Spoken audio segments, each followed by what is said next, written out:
Olá, aluno! Hoje faremos a análise de circuitos eletrônicos do projeto elétrico. Antes de iniciarmos, é interessante definir alguns termos. VCC, VDC, alimentação ou V+, são todos sinônimos parte positiva da alimentação. E 0V, GND, ground, referência ou até essa antena virada de cabeça para baixo são todos sinônimos do negativo. Bom, primeira regra para a compreensão de um circuito. Toda a tensão da alimentação deve ser distribuída antes da gente chegar ao 0V. Como exemplo, nós temos esse circuito ao lado. A gente tem uma alimentação de 10 volts. Entre a alimentação e a referência só temos um resistor. Obrigatoriamente, esse resistor tem que ficar com os 10 volts. Vamos fazer análise de circuitos reais. A tensão que a gente vai ter aqui no nosso exemplo de 10 volts vai ter que ser consumida totalmente. Vamos lá. Primeiro circuito A, nós temos uma alimentação de 10 volts. O caminho que foi proposto aqui pela faixa vermelha sai do VIN e vai até a referência e temos somente um capacitor no meio. Obviamente, esse capacitor com o circuito energizado vai ter 10 volts em cima dele. No circuito B, nós tomamos outro caminho como referência. Seguindo a linha vermelha, a gente sai da alimentação, passa por um resistor de 100 ohms e vai para um diodo Zener. Da alimentação até a referência, a gente tem que ter a distribuição dos 10 volts. Veja que o diodo Zener tem um valor de tensão do lado dele. O diodo Zener fica com cerca de 1,6 volts. O restante disso, 5,6 menos 10, dá 4,4 volts, que é o que o resistor consome. Como terceiro circuito, a gente vai ter um transistor e um diodo dividindo o caminho entre a alimentação e a referência. Novamente, o diodo Zener vai ficar com 5,6 volts e o restante, os 4,4 volts,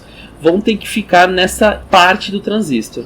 Por último, a gente tem um caminho que passará por meio de um transistor e por meio de um capacitor. Nesse circuito, veja que interessante. Antes do transistor a gente tem 10 volts. Depois do transistor a gente tem 5 volts. Qual que é a tensão que vai estar em cima do transistor? Isso mesmo, 5 volts. E os outros 5 vão estar em cima desse capacitor do final, 470 micro, 16 volts. Legal, né?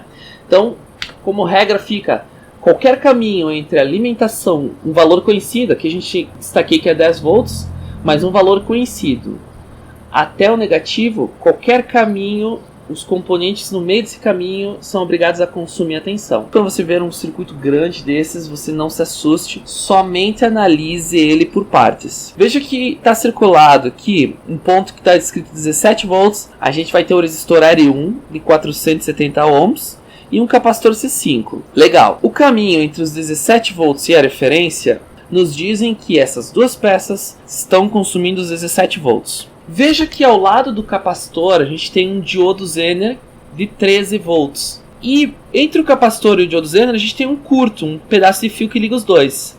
Então, pessoal, nesse ponto a gente vai ter mente 13 volts. Então a gente já consegue saber qual que é a tensão que está em cima do capacitor. E essa linha de pensamento é aplicada para qualquer outro circuito. Veja que em cima do capacitor C5 a gente não tem 13 volts. A alimentação principal em cima era 17, o resistor R1 vai ficar com exatamente 4 volts. Veja que agora eu percorri um caminho diferente. Eu tenho 17 volts de alimentação e eu estou passando por um resistor e abaixo dele um LED. Esse resistor e esse LED, eles têm que consumir juntos os 17 volts. Então, basicamente o LED não fica com mais do que 3 volts. Então o restante, 17 menos 13, dá 14 volts, vão ficar em cima do resistor R2 de 3,3K. Próximo circuito, eu vou sair dos 17 volts, vou fazer o caminho por cima e vou chegar nesse traço abaixo do capacitor C2. Esse traço é o 0 volts, é um outro símbolo para a referência para 0 volts. Então, se eu tenho os 17 e aí eu tenho a referência, o capacitor obrigatoriamente tem que ficar com os 17 volts. Bom, temos mais dois circuitos. Nesse circuito agora, nós vamos ter 17 volts, novamente um ponto, seguindo a linha vermelha até a referência, nós temos um transistor e um capacitor. Veja que depois do transistor a gente tem um valor de 12 volts. Se antes do transistor tem 17 e depois tem 12, a diferença disso, que é 5 volts, fica em cima do transistor. E esses 12 volts é o que eu posso dizer que vai ficar em cima do nosso capacitor. E o último circuito, nós temos 12 volts, é um circuito repetido de antes, é o valor que vai ficar em cima do capacitor e também na saída, os 12 volts. Essa aula de análise de circuito é isso que acredito ser interessante para quando você vai fazer análise de circuito. Qualquer caminho que você criar entre a alimentação e o 0 volts. Muito obrigado por ter assistido a aula até